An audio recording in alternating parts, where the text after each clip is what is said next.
¿Se me escucha? Perfecto.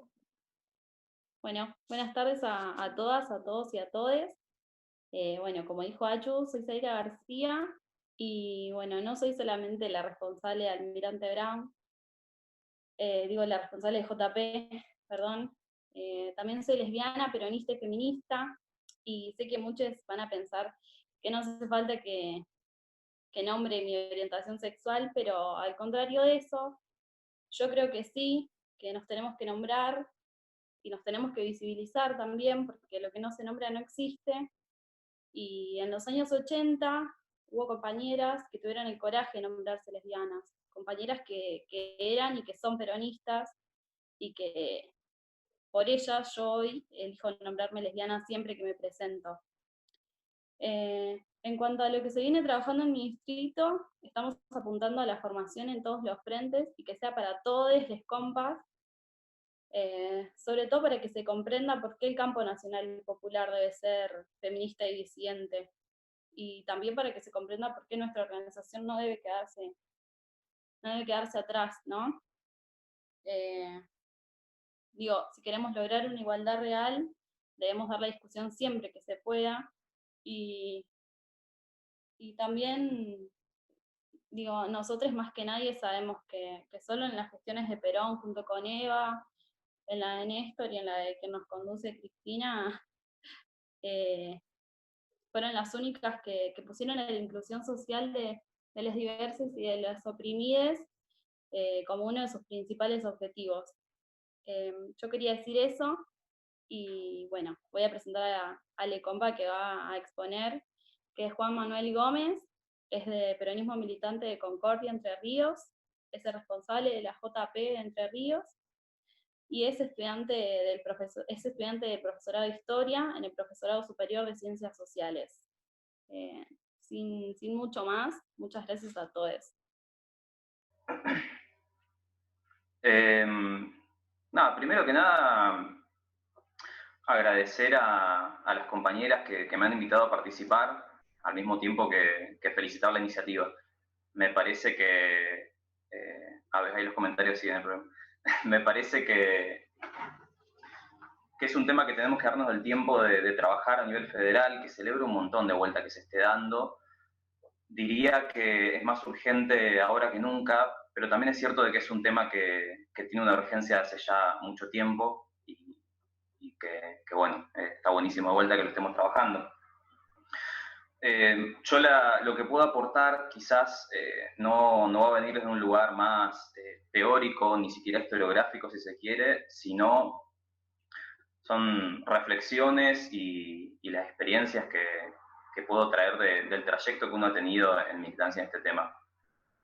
Yo me sumé a la organización en el 2010 cuando formamos la regional acá en Concordia y la verdad que de esa época que venimos trabajando cuestiones de género, diversidad sexual, luego estuve militando un tiempo en Rosario también y pudimos trabajar en las mismas temáticas y plantear estas cuestiones en la organización de otras regionales y con otros compañeros y compañeras. La verdad que al momento de pensar qué traer a la charla, se me ocurrían un montón de cosas. La verdad que el debate es largo, es amplio, hay mucha historia y muchas discusiones por reflejar. Y elegí por tratar de seleccionar aquellas que por lo menos a mí me han significado algo que me permite comprender desde dónde trabajar la diversidad sexual, el movimiento nacional y lo que más me permite orientarme políticamente, si se quiere. En su momento en la organización pudimos tener algunos encuentros en Buenos Aires, bueno, hemos participado de la Marcha del Orgullo en Capital varias veces, siempre dándonos el espacio de debate previo.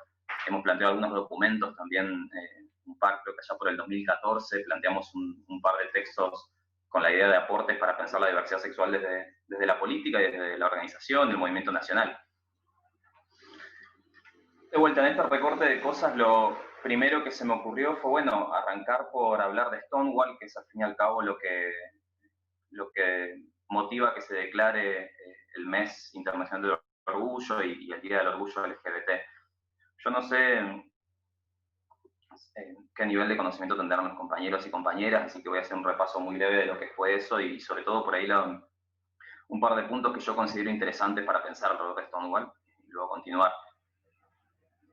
Stonewall, el Stonewall Inn, era un boliche, básicamente un bar en Estados Unidos, un bar gay, pero sobre todo frecuentado también por, diría, los sectores más marginados dentro de la comunidad LGBT, lesbianas sumamente masculinas, maricas muy femeninas, y sobre todo la comunidad travesti, latina y negra de la ciudad. Un bar al que eran asiduas las racias policiales, el llevarse detenidos a los asistentes, la represión. El 28 de junio de 1969, sí, 1969, es cuando se declara el Día del Orgullo por lo siguiente. Es un día en el cual los asistentes y las asistentes a Stonewall dan un parate a la tolerancia alrededor de esta represión y de estas racias. Y se da un enfrentamiento entre los asistentes y la policía. Enfrentamiento que va a durar unos días, que va a motivar luego también una serie de marchas y movilizaciones alrededor de la idea de liberación gay. Como trasfondo, solo para ubicarnos de vuelta, previo a Stonewall existían en Estados Unidos movimientos LGBT, pero que se planteaban principalmente desde un lugar más bien integracionista, no de discutir las bases o el trasfondo de una sociedad de discriminación, sino de pedir la integración dentro de ese sistema, derechos civiles podríamos pensar incluso. Lo fundamental de Stonewall va a ser esto, el levantamiento de un sector sumamente marginado, incluso dentro de la comunidad LGBT, y con una idea de liberación gay, de no soportar más el homo-odio, no soportar más la represión, y bueno, por eso por ahí yo le pasaba a las compañeras un apunte de esto, decía Stonewall fue un piquete, palabra que resuena bastante con nuestra historia, y que tiene que ver con eso, un levantamiento de los sectores quizás más postergados y más discriminados dentro de la comunidad. Stonewall, interesantemente, digamos, existe la conjugación verbal, luego va a sufrir un cierto proceso también de negación de sus protagonistas. Digo, hubo que hacer un rescate posterior de quiénes fueron las protagonistas de este momento, de lo que fue esa revuelta, que fueron de vuelta principalmente mujeres trans, negras y latinas que se le paran a la policía y empiezan a plantear esto de, bueno, basta de pedidos de tolerancia, liberación gay ya. A mí me parece particularmente de que cuando uno ingresa en la militancia de la diversidad sexual, ubicamos a Stonewall, se lo suele conocer como el inicio del movimiento gay. A mí me parece que no deja de haber ahí un cierto elemento de colonialismo cultural también, porque la verdad es que sabemos a veces más de Stonewall, o mejor dicho, de la versión de Stonewall que se suele más replicar, de vuelta con mucha negación de la participación de mujeres trans, y conocemos mucho menos de nuestra propia historia, que suele ser bastante rica y que nos da, me parece a mí, muchos más elementos para pensar la acción política peronista y militante, digamos, y de liberación al fin y al cabo. ¿Qué estaba pasando en Argentina también en ese momento, o qué estaba pasando por estos lares en esa época? 1971-1972 hace aparición pública por primera vez el Frente de Liberación Homosexual, el FLH, precedido este frente por lo que era la organización Nuestro Mundo y bueno, por algunos también grupos y militancias que lo conforman. Este frente era eso, una coalición de grupos con la intención de plantear esto de la liberación gay o los derechos de los homosexuales. Lo interesante del FLH es que se planteaban mucho más que el pedido de los derechos LGBT o el pedido de los derechos homosexuales, sino que planteaban, sí, la reivindicación de estos derechos como derechos humanos, pero pensándolo a partir o hacia un horizonte también de revolución, de transformación social o de liberación nacional, si se quiere. De hecho, uno de los lemas que usaba el FLH era queremos amar y vivir libremente en una patria liberada. Y esto es fundamental, ese clivaje a partir del cual construye el FLH. Luego va a suceder, por ahí yo hablaba la otra vez con un compañero peronista, muy ajeno por ahí a los espacios de diversidad sexual, y cuando le nombro el FLH, comentando esta charla, qué sé yo, y tratando como hacer un repaso, me dice, claro, el FLH, que el peronismo los echó o los rechazó. Y no es menor esto, porque un montón de compañeros lo primero que conocen del FLH es eso, quizás lo único que conocen. Lo interesante es quienes conforman el FLH, Néstor Perlonguer, Ana Vitarte y otros y otras más, venían de experiencias de militancias previas en izquierdas o en sectores anarquistas y son rechazados también por esos espacios. Digo, Néstor Perlonguer, que va a ser la figura más destacada dentro de la acción del FLH, se había ido del Partido Obrero justamente por la negación del partido a incorporar la noción de revolución sexual o siquiera la aceptación de la homosexualidad dentro de su marco de acción y su línea, digamos. El FLH tiene un gesto fundamental que de vuelta a veces pasa desapercibido, no sé si tanto, creo que en los últimos años se ha hecho un rescate bastante grande de esto. Hace una aparición en la Plaza de Asunción de Cámpora, con un banderón que rezaba para que reine en el pueblo el amor y la igualdad, liberación a los presos políticos. Un compañero decía que el peronismo es mucho menos forma y mucho más gesto, o fondo, si se quiere. Este gesto histórico es fundamental. Sí es cierto de que había un rechazo muy grande de, diría, la totalidad del arco político argentino a estas nociones de revolución sexual, porque también era una época complicada. Por ahí el contexto histórico no explica todo, pero sí explica bastante. El FLH decide esto, de esta participación dentro de esa plaza y ese ubicarse en el marco del movimiento nacional justicialista, con esa cita de la marcha también, por lo mismo que un montón de sectores en esta época en Argentina eligen identificarse ahí. El movimiento nacional era y sigue siendo el horizonte de realización de una comunidad nacional regida por la justicia social, y en ese sentido, la dignificación de cada uno de sus sectores. Este lema del FLH, amar libremente una patria liberada, no podía pensarse de otra forma. No podía solo amarse libremente. La patria liberada era un elemento fundamental para pensar, digo, y en ese sentido nuestra doctrina tiene sobradas muestras de esto, no nadie se realiza en una comunidad que no se realiza. Bueno, el FLH rumbeaba en ese sentido, digamos. Lo que va a suceder luego, creo que no tengo que contarle a los compañeros, digamos, lo que sucede con la dictadura militar, pero el destino del FLH va a ser el mismo que el de muchos otros grupos, organizaciones que estaban pensando todo esto de la revolución social o la transformación nacional, la persecución, desaparición o exilio de sus miembros y su eventual desarticulación del espacio. Por ahí una mención de vuelta alrededor de esto de la dictadura, que quizás muchos ya lo conocen, pero me parece interesante para pensarlo. La identidad sexual y la identidad de género, la orientación sexual, fue también motivo de persecución de la dictadura militar. Muchas veces negado o no considerado al punto de que la CONADEP no lo incluye en su informe, y lo cual lleva a una reivindicación luego en nuestra historia, de que dentro de los desaparecidos y desaparecidas por la última dictadura hubo también 400 compañeras y compañeras que fueron perseguidos por quienes eran, por ser homosexuales, por ser travestis. Y por eso se hace esta cifra de los 30.400 compañeros también perseguidos por esto. Siquiera sin entrar en la cuestión de quienes eran travestis o homosexuales y también participaban de grupos revolucionarios tales como el FLH u otras organizaciones. Por ahí hay un compañero con el cual yo he tenido varias disidencias o discusiones, varias disidencias alrededor de su discurso, cuestiones, pero que me parece muy valorable, un rescate que ha hecho también de esa historia, que es Pablo Ayala, que estuvo en la Fundación de Putos Peronistas, que él señala que entre los 80 y los 90 más o menos se cristaliza la identidad gay y lésbica como representante del movimiento LGBT desde un punto de vista sumamente más liberal. De vuelta, tanto como la persecución en dictadura, la emergencia de la diversidad sexual postdictatorial no escapa al destino del cual muchos otros grupos. Ya no se pensaba la revolución nacional, no se pensaba en términos de revolución.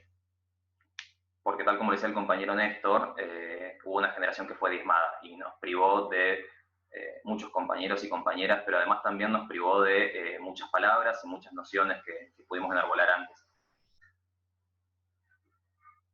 Él señala de vuelta esta liberalización, si se quiere, de la diversidad sexual, y esto sin desmerecer lo que fue Jauregui y lo que significaron los 80, pero sí para comprender el proceso. La lucha por los derechos LGBT en esta época es sumamente valorable, pero a los fines de lo que quiero llegar me parece importante destacar esto. Se da un proceso en el cual ya no se habla de amar libremente una patria liberada, sino una postura un poco más de integración a la comunidad. Surge alrededor de los 90, 2000, lo que yo diría unas nuevas voces o un nuevo cuerpo de la disidencia, que son las compañeras travestis, que empiezan a movilizarse o a organizar, digamos, su reclamo, su voz, alrededor de lo que es el pedido de derogación de los códigos contravencionales y los edictos policiales, que es una herramienta sumamente laxa por ahí que permitía a las fuerzas de seguridad la persecución de travestis, de prostitutas, homosexuales en general. Y ahí surge una serie de voces muy interesantes que al día de hoy siguen siendo nuestra referencia, que de vuelta los conocerán las compañeras, Luana Berkins, Marlene Guayar, Diana Zacayán, que empiezan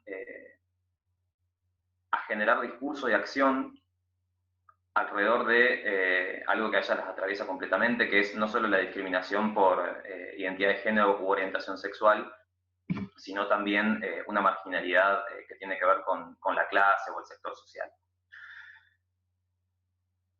Por ahí voy a hacer un leve salto en la historia, o no tanto, pero para mencionar una emergencia política que a mí me parece muy interesante y que fue bastante fundacional, que fue la fundación de Putos Peronistas. Putos Peronistas, para quienes no conocen, fue una agrupación nacional que surge ya por el 2008, si no me equivoco, 2007 por ahí, en La Matanza, de hecho, corazón del peronismo. Al día de hoy creo que hay grupos organizados en Mendoza y Córdoba. Y que se plantean con esta identidad, Putos Peronistas. Lo interesante de estos compañeros y compañeras es que desde el FLH, desde antes de la dictadura, no había existido una voz tan contundente que reclame de vuelta la idea de, sí, mi identidad sexual, sí, la liberación y los derechos LGBT, pero en el marco de un proceso de liberación nacional. Putos Peronistas tiene un documento fundacional muy interesante, una declaración, digamos, de principios, en la cual dicen que no somos ninguna minoría, la única minoría es la oligarquía, y enfrente el pueblo en todas sus vertientes, políticas, sindicales, sociales y también sexuales. Y eso es una declaración de paradigma fundamental para pensar la acción política de diversidad sexual. También tiene algunas frases que me parecen, o lemas muy interesantes, también por atrevidos, si se quiere, como aquella que rezaba de que el puto es peronista y el gay es gorila. Denunciando también esto, nuestra historia como movimiento, si se quiere, LGBT, muchas veces ha estado datada a la perspectiva sumamente colonial de lo que sucedió en Stonewall y lo que sucede a nivel internacional, y por internacional se sobreentiende que son las naciones del primer mundo, y con un ocultamiento por ahí o un dejar de lado nuestra propia historia. Los compañeros hacen un desarrollo bastante interesante, insisto, porque fueron los primeros, las primeras en levantar esta voz luego de tanto tiempo, en el marco de un resurgimiento del movimiento nacional, ya estamos hablando ahí durante el gobierno de Cristina, y nos dan un poco de luz quizá para dónde se podía arrancar, y generó un montón de debates para quienes estábamos en organizaciones políticas del peronismo y quienes estábamos activando en diversidad sexual, digamos. Luego de esto, yo voy a dar unos ciertos saltos para marcar cuál es la trayectoria histórica que me parece interesante pensar. Se va a dar algo que quizás ya la mayoría lo vivimos en carne propia, que es la ley de matrimonio igualitario y la ley de identidad de género del 2010 y el 2013, cada una. La ley de matrimonio igualitario, en su momento muchos discutíamos de que era una ley burguesa. en términos de que a quien más interesa la cuestión del matrimonio en sí es a quienes tienen patrimonio. Y creo que un poco es válida la crítica, si se quiere, porque no deja de ser bastante integracionista en esta perspectiva histórica, pero lo más interesante para mí del matrimonio igualitario, y en ese sentido yo soy hijo, o mi putez por lo menos es hija de esa discusión, porque fue ahí en el 2010 cuando se discutían por todos lados eso que salía del closet, comilladamente, que fue una puerta que se abrió para un montón de otras discusiones. Digo, se discutía en las cámaras legislativas, en los programas de televisión, en los almacenes, en las escuelas, en las mesas familiares, en los grupos de amigos. Todo alrededor de la sexualidad, de la homosexualidad y de hasta qué punto nos merecíamos derechos, digamos. Y creo que eso fue un legado fundamental, sin el cual hubiese sido muy difícil pensar otras situaciones. Esa ley de matrimonio igualitario fue ampliamente militada por todas las organizaciones de la diversidad sexual y por muchas otras organizaciones políticas también. Quienes en ese momento hayan estado siguiéndolo, quienes hayan podido vivir, se recordarán la plaza de congresos llena a más no poder por un sector en contra y un sector a favor. Por ahí yo me concentro más en el sector a favor porque es lo que podría asignar algo para pensar en este camino, ¿no? Colmadísimo, una ley sumamente militada, una ley que fue muy aplaudida, que fue muy bancada. Luego va a llegar la ley de identidad de género. Ley de identidad de género que fue sumamente, primero que va bastante más a el tobillo de la desigualdad. Digo, la ley de matrimonio igualitario no apuntaba quizás al centro de la exclusión de los sectores más postergados de la diversidad sexual, tanto como la ley de identidad de género, que no planteaba solo el cambio registral, que es por ahí lo más visible siempre, sino también todo lo que tiene que ver con la atención de salud, lo que son las operaciones de reasignación, los procesos hormonales, el acompañamiento, todo un montón de cuestiones que se van saliendo de esa ley. Primero digo esto, fue bastante más nodal a lo que iba, y luego también fue muy discutida para dentro de los propios sectores LGBT. Y ahí hubo voces como la de Marlene Guayar que plantearon en su momento, y luego lo siguieron sosteniendo, digamos, de que costó mucho porque fue una ley que no fue escrita en sí por la comunidad trans. De vuelta, es una ley avanzada en Latinoamérica, pero aún así las voces trans tuvieron que un poco abrirse camino a los codazos, principalmente por el nivel de marginalidad en el cual se encuentran sumidas gran cantidad de las compañeras travestis. Y lo interesante de esta ley es esto, frente a esta dificultad de que era una ley bastante más revolucionaria, si se quiere, con mucha oposición externa, y considerando estas discusiones internas que llevaban a que en su momento hubo 3 proyectos de ley, que luego con mucho laburo y diría que rosca interna de la comunidad se logró unificar un solo proyecto y encontrar más o menos un camino en común. Esta ley salió y fue aprobada una madrugada, luego del debate de otra ley que sinceramente no me acuerdo y no encontré cuál era tampoco, con una plaza notablemente más vacía que aquella que esperaba la ley de matrimonio igualitario. Yo me acuerdo que estaba ahí con algunas compañeras de la organización y con chicas de la comunidad trans de Rosario, y la verdad que había mucho vacío en esa plaza, y principalmente estaban las compañeras trans que habían podido estar ahí y un poco más de acompañamiento. ¿Por qué destaco esto? Esa ley, con ese nivel de conflicto externo e interno, hubiese sido bastante más complicado que salga, que se apruebe y que se promulgue bajo un gobierno que no sea el peronista. Digo, Cristina fue bastante inteligente también, presidenta en ese momento, en qué momento tratar esta ley y sacarla. ¿La sacamos ahora o no la sacamos más?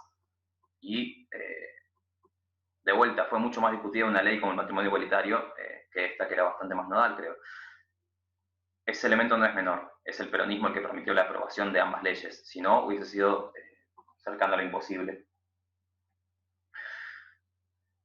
Luego, por ahí de esto de la aprobación de ambas leyes, lo que sentimos muchos compañeros dentro del peronismo fue que era un guiño fundamental de nuestra conducción política, Cristina, a la discusión de la diversidad sexual, y bueno, se van a suceder la apertura de frentes de diversidad, se van a dar también mucha apertura de áreas de diversidad en los ministerios nacionales y demás, y va un poquito a empezar a complejizar la cuestión. Este rescate histórico para mí tiene un sentido fundamental, tanto como decía que a veces se desconoce la historia del FLH. La pregunta que a veces se da es por qué el peronismo, tanto como decía la compañera en mi presentación y demás, de por qué el peronismo debería cobijar en su seno la discusión alrededor de la diversidad sexual. Y yo la verdad que cuando empecé a militar, 17, 18 años, también buscaba con muchas vueltas de hacer ataduras teóricas, si se quiere, de por qué la diversidad sexual debería pensarse en el marco del peronismo, o al revés, el peronismo en el marco de la diversidad sexual. Y en ese sentido, una vez más, me parece muy interesante los aportes de los compañeros de putos peronistas que rescataban una frase que, de parte de un discurso que el general Perón da, si no me equivoco, en junio del 71, que decía: cada argentino, piense como piense y sienta como sienta, tiene el inalienable derecho de vivir en paz y en seguridad, y es ocupación del Estado garantizar esto. Es el humanismo profundo de nuestro movimiento, declarado en lo que son nuestras propias verdades peronistas, la que nos debería llevar a pensar la diversidad sexual en el marco de nuestro movimiento. Y luego también las deudas que tenemos con la propia comunidad. Yo decía esto de que la comunidad trans muchas veces recalca, o voces de referencias de la comunidad trans han planteado de que, sobre todo Marlene Guayar, muy buena planteando esto, de que la comunidad travesti no ha tenido el tiempo de pensarse a sí misma, pensar cuáles son las leyes que más les responderían a sus necesidades, pensar cuál es su historia. Marlene siempre señala de que cada travesti es la primera de su especie porque tiene que reconstruir su historia de vuelta y comprender qué es, por el nivel de marginalidad en el que vive. Digo, es un sector de la comunidad LGBT que su expectativa de vida promedio es de 35 años, que es lo que tenía un campesino de la Edad Media europea. Al día de hoy. Se han hecho algunos avances, la ley de identidad de género fue fundamental, pero aún así sigue habiendo una marginalidad demasiado brutal. Decía, no han tenido el tiempo para pensar a sí mismas, para organizarse y demás. Y nosotros sí hemos tenido ese tiempo. Muchos de nosotros y muchas de nosotras hemos tenido el tiempo de pensarnos. En la comunidad organizada, en el ideal que aspiramos construir también, cada uno hace la parte que le corresponde. En el proceso de construcción, en el proceso de revolución, digamos, de construcción de esa comunidad organizada, la realidad suele ser otra, y es que tenemos que considerar tanto como Evita los más postergados de la patria. Que yo creo que no es unívoco, no es una cuestión de sector, pero sí es cierto de que la comunidad trans son hoy uno de los sectores más postergados de nuestra patria. Son compatriotas con un acceso casi nulo a la salud, a la educación, a la vivienda, al trabajo, por ejemplo. Y un poco hay una deuda a saldar en eso. También digo, uno de los lemas de nuestra organización ha sido siempre que una generación tiene un mandato y lo cumple o lo traiciona. Y un poco se me ocurre de que el mandato de nuestra generación militante es también la de hacernos cargo de toda esta historia y poder saldar las deudas con quienes no tienen ese tiempo o no han tenido esas oportunidades. Y en ese sentido creo que es una llamada a la acción. Estamos en el 2020, ya tenemos 10 años de matrimonio igualitario, unos 7 años, si no me equivoco, de ley de identidad de género, y todos los días seguimos despidiendo a compañeras travestis muertas, seguimos enterándonos de noticias de lo que son crímenes de odio para con personas homosexuales, con personas lesbianas. Y yo creo que un poco, cuando pensaba toda esta exposición, digo, quizás no tenemos el tiempo de ponernos a procesar, o no sé si procesar, pero no tenemos el tiempo de ponernos a darle a esto una mayor categoría teórica. También leía, para recapitular algunas cosas para esta charla, leía una entrevista a Marlene Guayar, que le preguntaban algo de qué es el ser trans, qué sé yo, y ella le decía que no hay nada que tenga menos misterio que qué es una travesti, que vive una travesti. Y así también podría decir lo mismo con los trolos, las lesbianas y todos aquellos que estamos por fuera de la heterosexualidad. mayores misterios no hay. Lo que resta es si vamos a saldar esas deudas o no.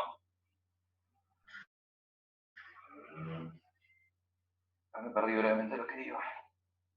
Pero bueno, creo lo que decía esto de la historia, tenemos historia de sobra para pensar. Y creo que el problema a veces, y un poco es responsabilidad nuestra por no hacernos cargo de ciertas cosas, no tomarnos este tiempo que sí tenemos, y otro poco por devenir histórico de lo que fue sucediendo. Como decía hoy, la dictadura militar nos generó un daño casi irremediable a de cómo pensar los reclamos sociales y la política. Pero muchas veces se sigue pensando que la diversidad sexual es algo separado de la política o del peronismo. Como también en su momento se daba con la discusión alrededor del género, y que eso es una discusión, por lo menos de género, que se ha saldado bastante. No es mi terreno, digamos, pero la verdad que es algo que se ha comprendido de que no se puede pensar separado la política, no se puede pensar separado nuestra doctrina justicialista de estos reclamos, que son por ahí un poco más particulares. Comprender esta historia nos da herramientas para que no suceda aquello que decía también Walsh en el relato del Cordobazo, de que nuestras élites pretenden que no tengamos historia, y si reconstruimos esa historia no tenemos que empezar de vuelta. Y eso es fundamental. Yo creo que, de vuelta, si no es el peronismo quien se va a encargar de dar garantía de dignificación a estos sectores sobre un horizonte de vuelta de liberación nacional, de una comunidad nacional organizada alrededor de la idea de justicia social, si no es el peronismo, probablemente no va a ser nadie. Y esa pregunta sí también, si no somos nosotros dentro del peronismo, ¿quién lo va a hacer? Por ahí yo planteaba este recorrido de Stonewall, del FLH, Futuros Peronistas, lo que fue el proceso de rediscusión de algunas cuestiones del peronismo con la ley de identidad de género y matrimonio igualitario, para que podamos pensar todo esto. Hay mucho más que discutir, y la verdad que muchas veces en la organización, para adentro y también para afuera, se han dado un montón de discusiones alrededor de esto. Pero insisto sobre que el tiempo es ahora. Tenemos deudas importantes que saltar con un montón de compatriotas. De vuelta, las compañeras travestis que siguen sobreviviendo, muchas, siguen tratando de encontrar una dignificación que quizás lo hacen, como digo, abriéndose paso a los codazos. Tenemos también un montón de pibes y de pibas que se encuentran solos en una familia que los discrimina, o que los cagan a palos, o que lamentablemente terminan encontrando el suicidio también como única salida a una sociedad que sigue cobijando un profundo odio. Lo mismo que el debate alrededor de las infancias LGBT o las infancias trans. Y tanto, de vuelta, creo que es una herencia de todo este proceso de liberalización o de individualización de la diversidad sexual. Pero los problemas que aquejan, digamos, a la comunidad LGBT, que llevan a la muerte de compañeras travestis, que llevan a la exclusión laboral y educativa, o que llevan a marcos de violencia a un montón de pibes y de pibas, no son problemas individuales. Tanto como la violencia de género no es un problema individual, tanto como el clasismo o la xenofobia no son problemas individuales de quienes lo sufren, sino que son problemas comunitarios. Y es por eso que si nos hacemos cargo de ser el movimiento que representa las ansias de un pueblo, y como decían los compañeros peronistas, putos peronistas, ese pueblo en sus diversas vertientes, si somos eso, tenemos que hacernos cargo también de dar la discusión alrededor de esto, porque si no, no sé quién la va a dar, la verdad. Yo por ahí me cuesta bastante hablar solo, le decía a la compañera que estaba muy nervioso y todo, y sobre todo porque hablando con tanto tiempo de debate, de vuelta en la organización, al menos del 2010 venimos discutiendo estas cuestiones o tratando de plantear el debate, hay muchas cosas y muchas charlas. Siempre a mí me pareció bastante más potable, si se quiere, el diálogo y escuchar a los compañeros y las compañeras y las dudas que pueda haber o las reflexiones. Yo creo que eso es lo central que quería traer a la discusión. Probablemente me olvidé varias cosas, pero espero que haya servido para algo. Pero sobre todo, esto, discutámoslo y generemos los espacios. Hace, no sé, de vuelta, en todos estos 10 años de militancia en la organización, ha pasado que hay compañías que plantean, ¿y qué te parece que hay que hacer con esto? Y yo digo, la verdad que no sé, lo que hay que hacer son espacios de discusión y acción. En cada regional, en cada dispositivo, en cada frente, porque si no en el medio hay, y no es por ser dramático, pero hay mucha sangría, hay muchos compañeros que quedan en el camino también, o compañeros y compañeras que se alejan de la militancia política porque no han encontrado ahí un lugar en el cual puedan pensar también su sexualidad en términos de liberación nacional. Y son deudas que, de vuelta, nos va a costar mucho saldar a futuro, pero bueno, no sé ni cuánto tiempo llevo hablando, pero quedo a disposición por ahí, sobre todo para dar más tiempo a la charla o a las dudas o a dar un poco de diálogo, ¿no?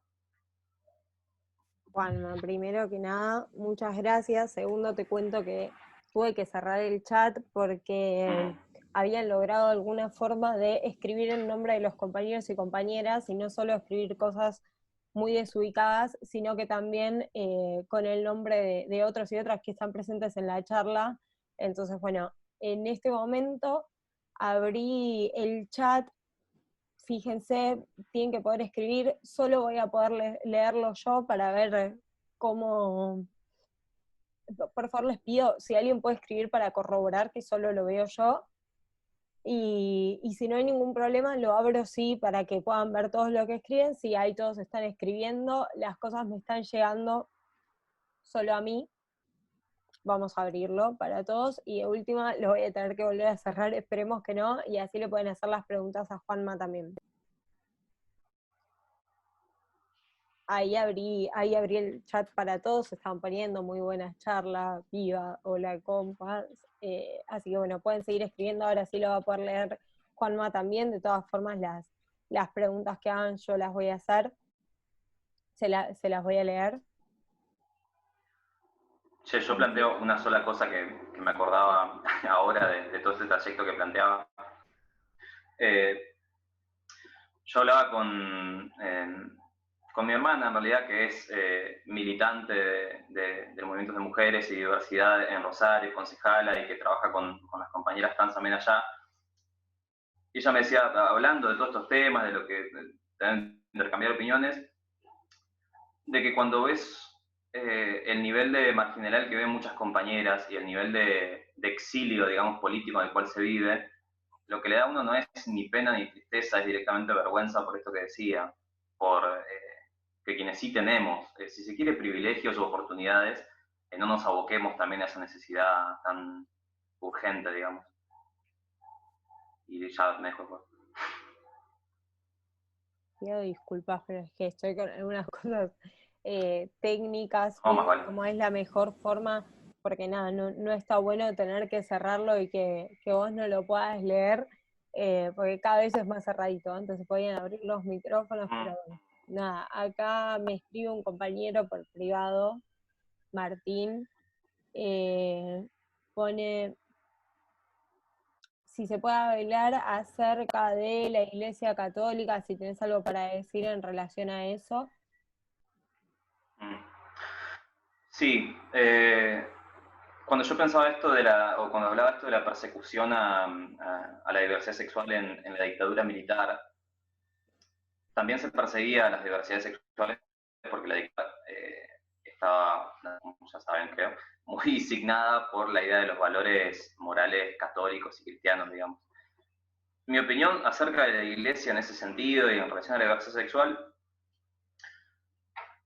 es que es una institución sumamente compleja. Yo discuto bastante con las nociones de la cúpula de la Iglesia Católica. Me parece que, no sé, a veces esta idea que se filtra muy marxista, si se quiere, o si marxista por la fuente de que la religión es el opio de los pueblos, no la comparto. Sobre todo porque me parece que ha habido amplios sectores religiosos que han demostrado un compromiso enorme con las causas populares.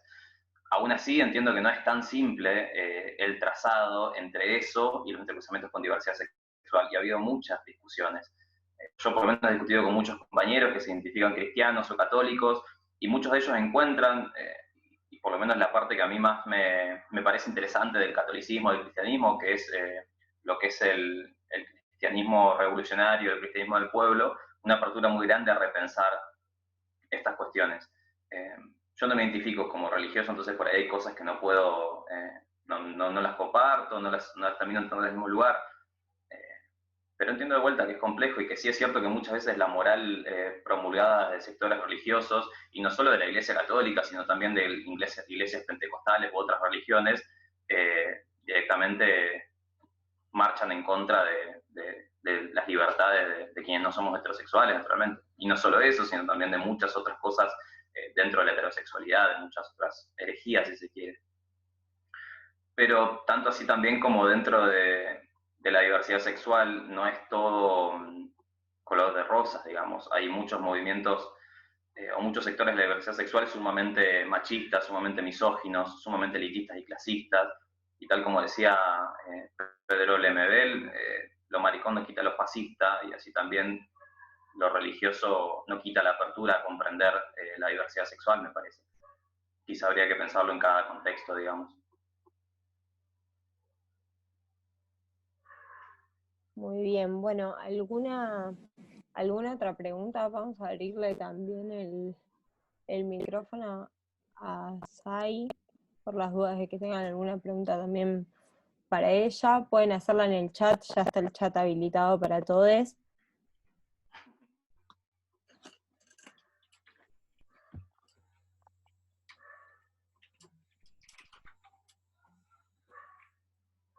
Ahora le dio vergüenza. Sai, ¿vos algo más que quieras agregar? No, felicitar al compañero, que me gustó mucho la exposición que hizo. Está bien, ahí a ver. Me están hablando se ve que hoy el Zoom está funcionando medio mal. Complicado. Todos les está funcionando bien porque me están mandando por WhatsApp que hay algunos compañeros y compañeras que están teniendo algunos problemas técnicos. Estamos todos escuchando, todos pueden escribir en el chat. Escriban, o a mí me puse a mirar las cámaras, así me hacen con la cabeza así, ¿no? Escriban en el chat a ver si pueden hacerlo. Puedo escribir y escuchar perfecto. Todos me están hablando en privado. No sé si es, ahí está, sí, ahí pueden escribir también para todos. Perfecto. Bien, genial. Bueno, no, entonces me hablaron justo 3 compañeros al mismo tiempo, por eso, bueno, Yo por ahí, algo... ya que ¿Cómo? aprovecho ya que estamos vergonzosos para las preguntas. Yo por ahí de vuelta, dentro de todas estas cosas, y pensaba en las repercusiones que tiene el debate sobre diversidad sexual, dentro, y pensando más como en la militancia orgánica dentro de la organización, mencionaba algo al final esto de un montón de compañeros y compañeras que no han sentido que la militancia política pueda ser el espacio para pensar su identidad sexual y los reclamos alrededor de las diversidades sexuales. Y eso es más que una cuestión de, si se quiere, agendas o de lemas, en el sentido de que no es solamente adherir o recordar, por ejemplo, la legislación del matrimonio igualitario o de la identidad de género, sino creo que está en el centro de nuestra construcción de qué clases de referencias construimos y qué clases de lógicas dentro de los grupos de militancia, desde las cosas más mínimas, como puede ser la cuestión de los insultos homofóbicos en los cantos peronistas, en los cantos de la militancia, hasta las lógicas detrás de la construcción de referencias, por ejemplo, masculinas sumamente heteronormadas, y la negación también el reducto de las militancias femeninas solamente de vuelta a la heteronorma. Esas cosas son importantes para pensar. Y a veces parece como un debate de sector, un debate que de vuelta solo debería darle un frente de géneros de diversidad, pero lo cierto es que atraviesa todo lo otro. Muchos compañeros me han planteado a través del tiempo también esto, que se han alejado porque ya no podían, no tenían la tolerancia para bancarse naturalmente Bueno, los insultos justamente homofóbicos. Juanma, ahí justo vi Maestri, responsable de formación de la organización, preguntaba cuál es a tu criterio el principal obstáculo para que dentro de la organización se puedan plantear estas temáticas, y creo que es por donde estás yendo. Sí, yo creo que se sigue, a ver, hay un tema para mí, yo voy a ser muy sincero de donde lo estoy pensando, pero digo, se sigue pensando que la diversidad sexual es algo externo. Como que, y en un momento discutíamos con los compañeros, cuando empezamos a plantear allá por el 2011, habrá sido, no sé, la idea de un frente de diversidad sexual, como bueno, entonces si tengo una compañera que es lesbiana o un compañero que es puto, la llevamos al frente de diversidad sexual. Y es más que eso. Un espacio de discusión sobre diversidad sexual no es, diríamos, un depositario de disidencias. Es la propuesta de poder discutir qué estamos formando y qué estamos discutiendo.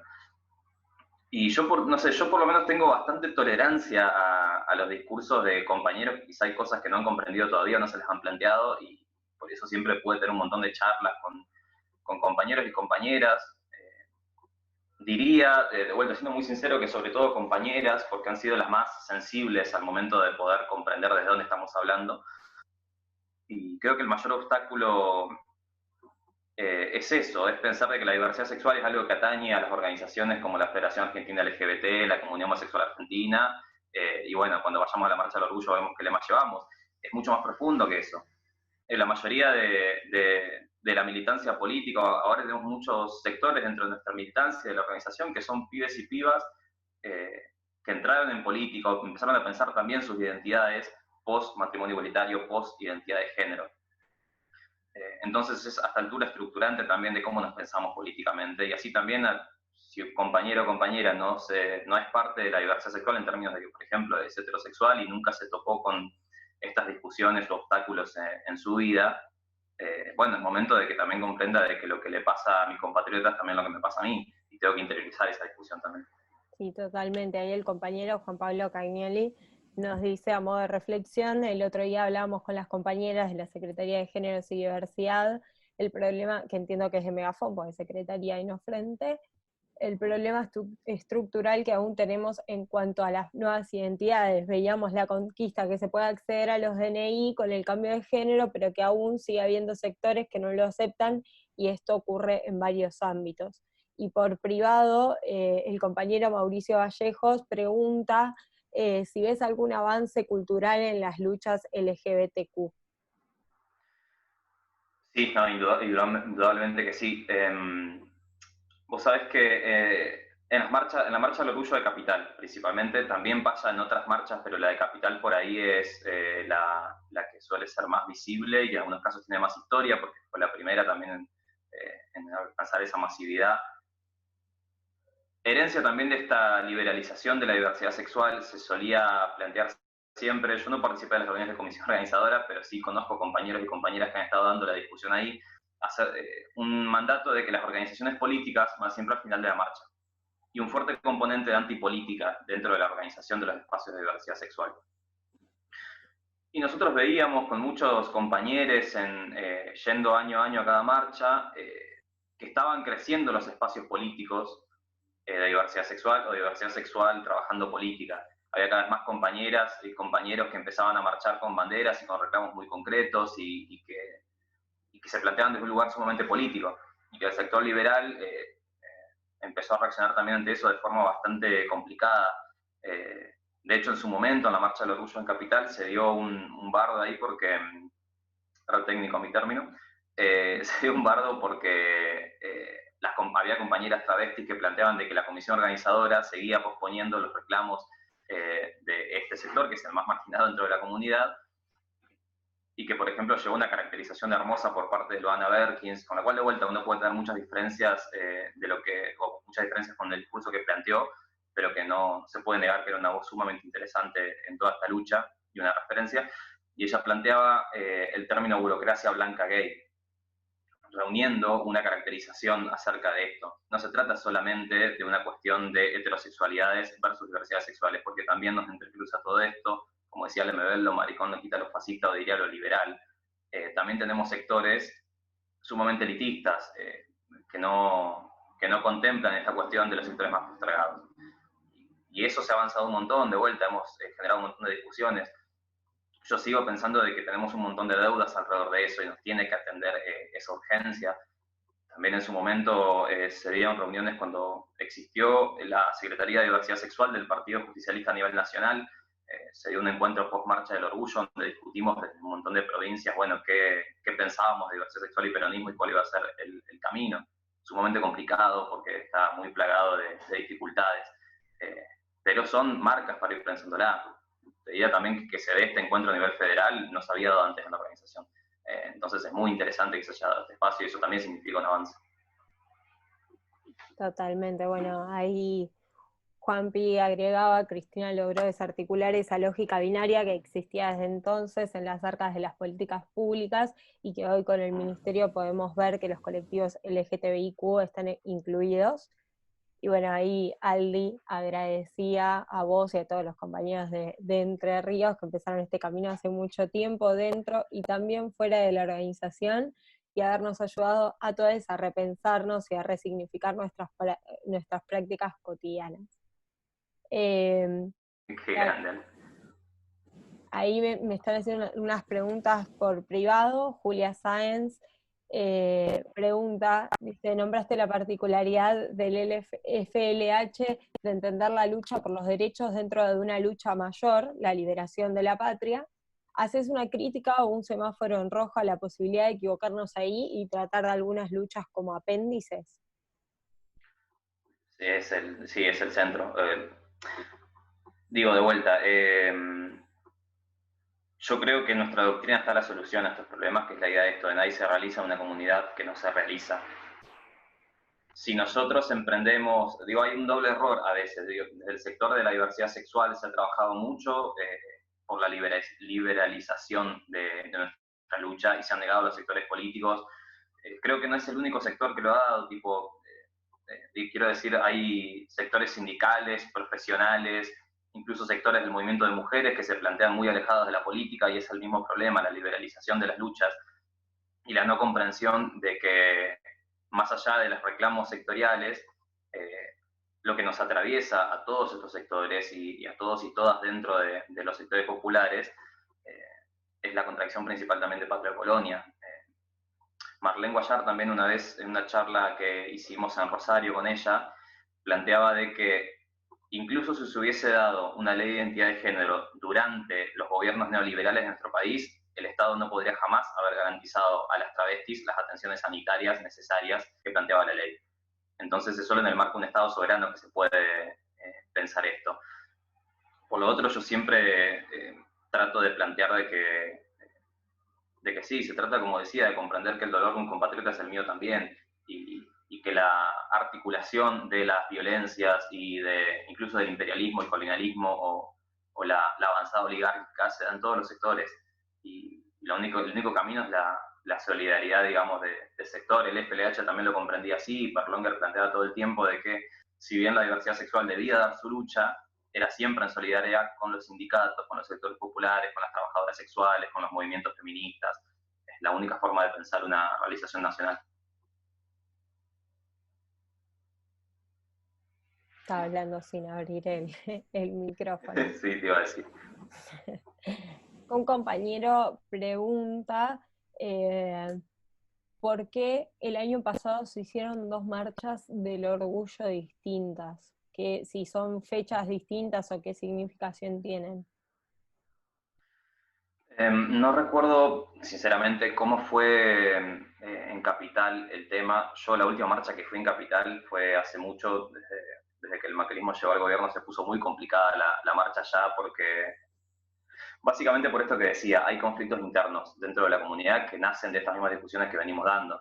¿Qué pasaba? La Marcha del Orgullo en Buenos Aires, por ejemplo, tiene siempre un momento al final de la marcha, o lo tenía en el escenario, que era los aplausos y los abucheos. Aplausos a quienes han trabajado por la diversidad sexual y abucheos a quienes han trabajado en contra de la obtención de derechos y la ampliación de derechos. Curiosamente, cuando Macri asumió el gobierno, sectores de la comisión plantearon de que no se haga más los abucheos y los aplausos. Y se desató ahí también una discusión de que encubrimiento de los sectores neoliberales y lo que se diría el pinkwashing, ¿no? La idea de tomar la bandera de la diversidad para disfrazar las políticas de exclusión. Peter Robledo, por ejemplo, que sufrió un crimen de odio y luego se embanderó en eso, y la verdad que es una persona que representa un sector sumamente oligárquico y que aparte ejerció robo en el Estado, todo, de vuelta, lo maricón no quita lo fascista, y así también son las discusiones que se dan para adentro. Yo creo que después, cuando empezaron a darse esas discusiones muy fuertes, se empezó en paralelo también a plantear de por qué era la capital el lugar a donde dar solo las discusiones. Y ahí crecieron mucho otras marchas del orgullo, con mismo nivel de complejidad también, digo, en Paraná, en Rosario, Córdoba, Santa Fe, un montón de lugares del país se empezó a dar. Yo he participado de varias y lo que uno ve es esa diversidad del movimiento. A veces mucho más potable porque han sido encaradas por las compañeras travestis o las compañeras tortas y han planteado una lógica sumamente diferente a esto de la burocracia blanca gay, digamos, como decía Loana, que se da a veces en Capital. Yo creo que el camino es complejizar igual, está buenísimo que se den un montón de discusiones y que no subyuguemos esas discusiones simplemente por unirnos todos bajo una bandera de 6 colores. Sí, totalmente. En realidad acá en Capital, por ahí eso es a lo que se refería el compañero, por lo general también se toma, además de la Marcha del Orgullo que se hace a nivel nacional en noviembre, que es así, se hace a nivel nacional, entiendo, el Día Internacional, que creo que es en julio, si no me equivoco, que acá o sea, en Argentina en sí no se marcha, sí en Buenos Aires lo toman como la marcha del orgullo trans, me parece. Entonces por ahí a eso se refería, Claro. pero entiendo que solo eso se hace en Buenos Aires y en Capital. No como la marcha de noviembre que se empezó a hacer también en Buenos Aires distritalmente en todos los... Claro. Bueno, pero el 28 de junio es en el aniversario de los disturbios de Stonewall, se da el Día del Orgullo. Pero de vuelta, para mí la complejización, también se dio la primera marcha del orgullo villera, y eso fue con un fuerte componente político de discusión de que la marcha del orgullo era sumamente, diríamos nosotros, cipaya y sumamente elitista, y no contemplaba un montón de cuestiones. Y es por esa complejidad, de vuelta, también se dio... de alguna forma, yo decía esto de que las compañeras suelen ser las que más han recibido estas discusiones y le han dado mucho plafón. Sin desmerecer a los compañeros que están, digo, quiero decir que por ahí han sido las compañeras o entidades femeninas las cuales nos han dado mucha bola con esto también. En ese sentido, el movimiento de mujeres, con todas las discusiones que tienen actualmente, dieron también mucho pie y mucho apoyo también a la comunidad trans para poder discutir estas cosas y se empezó a diversificar. Lo cual es sumamente lógico porque, como venía contando, no son discusiones que se nos ocurrieron de repente, son discusiones que atraviesan al movimiento de diversidad sexual. ¿Qué se apoya, qué no se apoya? Digo, si nos sentamos con Macri, es lo mismo que sentarse con Cristina o con Alberto, y no es lo mismo. Digo, comprender que la diversidad sexual es política, es comprender que es sumamente compleja y que no somos esencialmente todos una sola cosa. Hay muchos conflictos internos también. Bien, hacen por privado dos compañeras una pregunta muy parecida, así que voy a tratar de unirla. Preguntan, haciendo referencia a que era clasista el matrimonio igualitario, si bien lo explicaste y comenzaste que era de interés para quienes tenían bienes materiales, no se vio como algo positivo el lado de la igualdad, por ejemplo, el beneficio de la obra social. Bueno, y la otra pregunta va por el mismo lugar, también nombra que debemos pensar en los derechos adquiridos, como obtener la obra social del cónyuge, la pensión por viudez, etc. Sí, no, yo lo que me refería, por eso capaz estuve mal explicado, porque de vuelta con muchas cosas en la cabeza y me pierdo rápido, pero en su momento decíamos que era una discusión burguesa, yo no pienso eso en este momento, pero sí me parece esto de lo que sí era un punto de discusión interesante, era si eso era una discusión nodal. Lo que yo creo es que justamente fue muy inteligente tomar esa ley como un punto de apertura a un montón de cuestiones, sin desmerecer la ley y sin desmerecer los derechos que pudimos adquirir a partir de eso. Creo que tuvo que ver con el tinte de la discusión y de lo que se impulsó, porque de vuelta en ese momento había una fuerte hegemonía liberal que luego se pudo ir discutiendo mucho más y con los años se fueron encontrando otros caminos, digamos, pero indudablemente de que los derechos adquiridos hay que celebrarlos. De hecho, como decía, son las dos leyes de avanzada en América Latina, las dos dadas en el marco de un gobierno peronista, y eso no es para nada menor, es central. Totalmente. Ahí el compañero Jairo Dos Santos preguntaba, Juanma, ¿crees que estas discusiones tienen que estar sí o sí en la agenda de formación política de una organización promovida por alguna compañera, compañero, compañere? Excelente charla. Gracias. No, yo sí, creo que sí, es central. Comprendiendo siempre, digo, nuestra formación política que se da en cada frente y cada espacio de la organización sabemos de que existen contradicciones principales y contradicciones secundarias. De vuelta, pero eso no significa que una cosa no tenga que tener lugar por la otra, sino porque comprender cómo una también está atravesada por la otra. Yo creo que la diversidad sexual tiene que ser un espacio, un momento de discusión en los distintos frentes y espacios.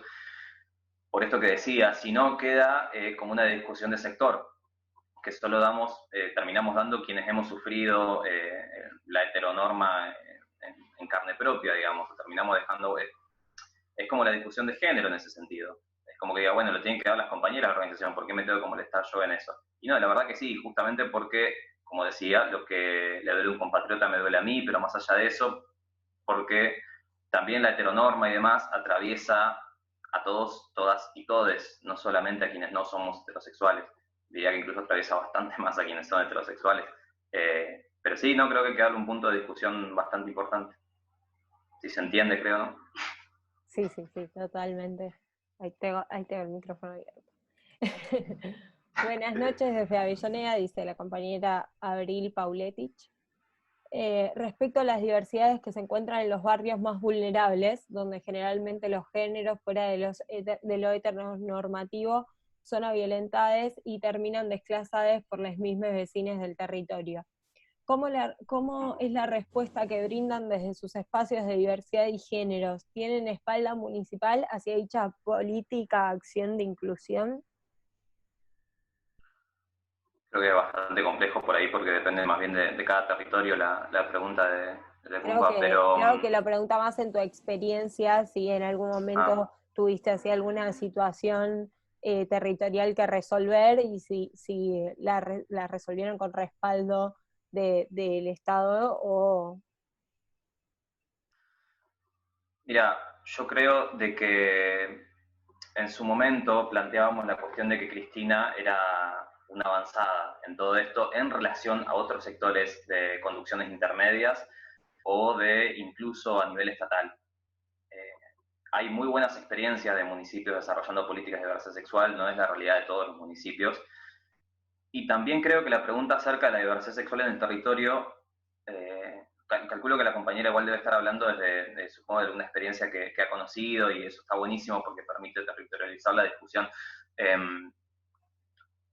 Creo que también en este sentido a veces hay un estigma muy grande acerca de que, y lo digo con muchas pinzas y para comprenderlo con cuidado, digamos, pero un estigma muy grande acerca de que los sectores populares discriminan más. Y eso no es siempre tan así. Digo, hay muchas experiencias, o yo conozco por lo menos muchas compañeras travestis que los espacios de integración que han encontrado son barriales, antes que los que diríamos del centro de las ciudades, cuando la mayor exclusión viene de la escuela, los hospitales y espacios gubernamentales, y a veces los espacios comunitarios han sido de contención. Dicho eso, la discriminación también se sufre en los barrios, tanto como se sufre en todos lados, básicamente. Acá en Concordia no hay un desarrollo demasiado extendido, digamos, de políticas de diversidad sexual, diría que es más bien nulo. Pero sí creo esto que decía que en su momento para nosotros fue fundamental que la conducción del movimiento plantee no solo un visto bueno, sino, como digo, una avanzada sobre este tema, porque permitió que un montón de compañeros que se reconocen peronistas, aunque nunca de vuelta se hayan cruzado, topado con estas discusiones, comprenden que era una discusión a dar y algo a contemplar, y eso dio mucho aire hacia abajo en los territorios y en los espacios barriales también. Pero quizás habría que verlo más territorialmente, digamos, en cada lugar. Naturalmente es muy complejo eso. Sí, totalmente. Bueno, acá una compañera, Lucila Paz, hacía una reflexión y una pregunta completamente necesaria, la línea del compañero, sobre que hay que continuar hablando y visibilizando también que muchos de los compañeros de la comunidad LGBTIQ+, no solo sufren por la discriminación que aún persiste en la sociedad por su identidad, sino que son doblemente castigados por ser pobres. No es lo mismo un varón homosexual de clase alta, por ejemplo, que una compañera trans pobre. Se pueden conquistar muchos derechos, pero si no se llevan a la práctica es difícil. Uno de los mayores ejemplos de eso es el cupo laboral trans, que si bien en muchas provincias, en muchos municipios está aprobado, no se cumple. La pregunta sería, ¿cómo generamos herramientas que sirvan efectivamente para su cumplimiento? Yo creo que lo primero es que exista el convencimiento político. Eso es fundamental. Digo, cuando decían de si es necesario que lo discutamos en todos los espacios, también tiene que ver con esto. Nosotros como organización política y como movimiento y militantes aspiramos a la construcción de poder para ocupar espacios de decisión para que nos permitan hacer la transformación social y la revolución justicialista que está vinculada íntimamente al Estado. Entonces digo, pensemos esta situación. ¿Qué sucede cuando compañeros que nunca han dado esta discusión o que no se han tomado el tiempo de darla o no se han topado o no han tenido la oportunidad, ponele, ocupan espacios de decisión sobre esto? Y bueno, pasa justamente que no se efectivizan esas decisiones políticas. Yo creo que la forma, no sé cuál es la herramienta, porque por ahí es distinto hablar de ciertas... la cuestión de la exclusión laboral de las compañías trans es sumamente concreta, digo, son cupos laborales, pero es el cumplimiento de esos cupos y es la presencia estatal sumamente fuerte alrededor de eso, no solo como sugerencia, sino como cumplimiento de esas legislaciones. Así que de vuelta es lo mismo, es legislación política y conciencia también de esto. Por otro lado, más allá de eso, quienes no somos trans, sí tenemos que hacer un acompañamiento y un apoyo enorme. Pero ese acompañamiento y ese apoyo, tanto como en todos los otros sectores, no sirve para nada si no genera su propia organización. Porque tampoco olvidemos lo que decía Evita, solo los humildes salvarán a los humildes. En ese sentido, las compañías travestis tienen que tener sus propios espacios de decisión, en el sentido de que tienen que poder acceder a ser quienes hagan cumplir estas políticas, quienes formulan estas políticas. Y creo que esa es la mejor forma para hacerlo, ¿no? Buscando como ocupar espacios de decisión con personas que tengan esa conciencia, que hayan vivido también eso con una noción política. Perfecto, Juanma. Bueno, no viendo más preguntas, iríamos finalizando. No sé si querés agregar algo más. Yo creo que, de vuelta, lo fundamental para mí, y siempre en la organización lo dije, es que generemos un intercambio, un debate alrededor de esto. Esta especie de negación histórica o de falta de conocimiento de nuestro trayecto histórico en relación a diversidad sexual y movimientos populares es muy grande. La forma de combatirlo es que generemos también contenido alrededor de esto, discusión política, y lo tengamos sumamente presente. Yo creo que de vuelta, pensemos en esta urgencia, pensemos de que hay muchas compañeras y compañeros que están quedando en camino porque estamos postergando el momento de la acción política, la decisión concreta alrededor de esto. Yo creo que las trincheras principales que tenemos en este momento, insisto, son la cuestión del acceso al trabajo, la salud y la vivienda de las compañeras trans, lo que son la atención a las infancias LGBT, sobre todo a las infancias trans, la aplicación de la educación sexual integral, que es una discusión sumamente postergada en todos estos años, y lograr que las organizaciones políticas y nuestra organización política pueda hacerse cargo de todo eso y que no sea nada más algo que nos acordemos en momentos de aniversarios, sino que sea parte de nuestra praxis política. Y de vuelta a disposición de quien quiera seguir discutiendo o putearme un poco. Bueno, Juanma, muchísimas gracias, muy interesante el encuentro. Ahí los compañeros ponían abajo, gracias, estuvo muy bueno. No sé si eso sí lo mandaron para todos, porque me están mandando todo por privado. Así que bueno, nada, gracias Juanma, gracias Zaira. Les comentamos que el 30 de junio es el cuarto encuentro con la compañera Carla Prete, responsable política de Chaco, donde vamos a estar hablando sobre juventudes y feminismo. Así que nada, volvemos a encontrarnos en 2 semanas y muchas gracias por estar y a quienes se expusieron. Gran abrazo.